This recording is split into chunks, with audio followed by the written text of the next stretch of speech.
వేశ్య. అయితే ఆమె జీవితంలో అలాగూ అలవాటు పడిపోయింది.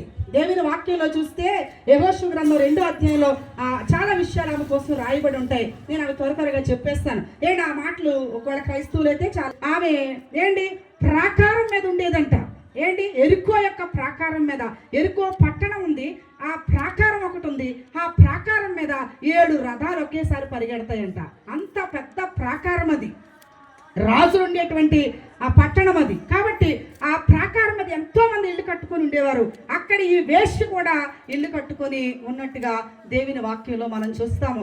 ఈమె ఈ వృత్తి ద్వారా తన జీవితంలో ఎంతో సంతోషిస్తూ ఉంది. లేకపోతే అలవాటు పడిపోయింది. ఇంకా చెప్పాలంటే చాలా డబ్బు కూడా సంపాదిస్తుంది. ఇంకా అమ్మ వ్యభిచారం తప్పు అని ఒకవేళ చెప్తే కూడా వినే స్టేజ్లో లేదు. ఎందుకంటే బాగా సీనియర్ ఆవిడ.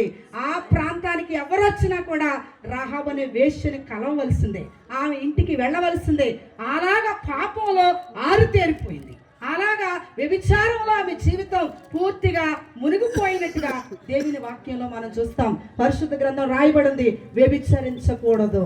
హల్లెలూయా చెప్తున్నారు. అందరు ఇక్కడ ఉన్నారా? ఒకసారి నేను చదువుతూ ఉంటుండగా అది నా తప్పులు పట్టుకుంది. హల్లెలూయా. బైబిల్ అంత గొప్ప పుస్తకం ఏంటి. కాబట్టి ఈ రాత్రి సమయంలో బైబిల్ ఏం చెప్తుందంటే వ్యభిచరించకూడదు, పాపం చేయకూడదు అని బైబిల్ చెప్తా ఉంది.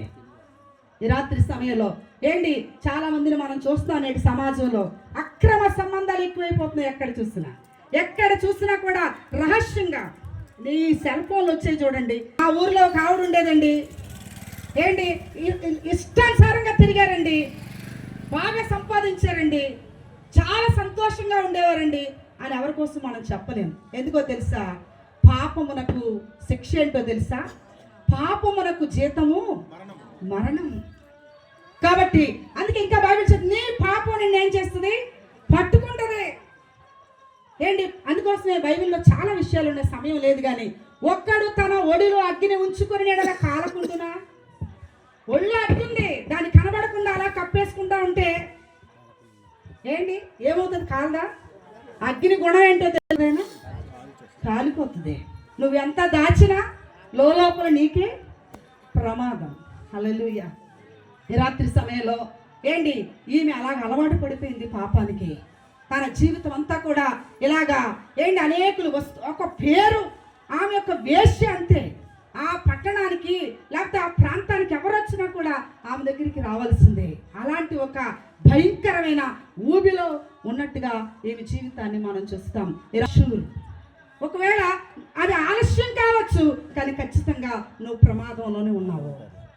ఏదో ఒక రోజు నీ జీవితంలో నీ బ్రతుకులో నీవు ఏంటి భయంకరమైనటువంటి నష్టాన్ని పెట్టలంట. ఏంటట? ఏంటి మనకు చదువుకున్న పిల్లలకి పేర్లు బాగా తెలుసు. హిట్లర్ అంటే మనకు తెలుసు కదా. ఏంటి ఎంతో జీవితంలో స్త్రీలోలుడు అయిపోయాడంట. ఏంటి స్త్రీలోలుడు అంటే? స్త్రీ వ్యామోహం ఆయనలో ఉంది.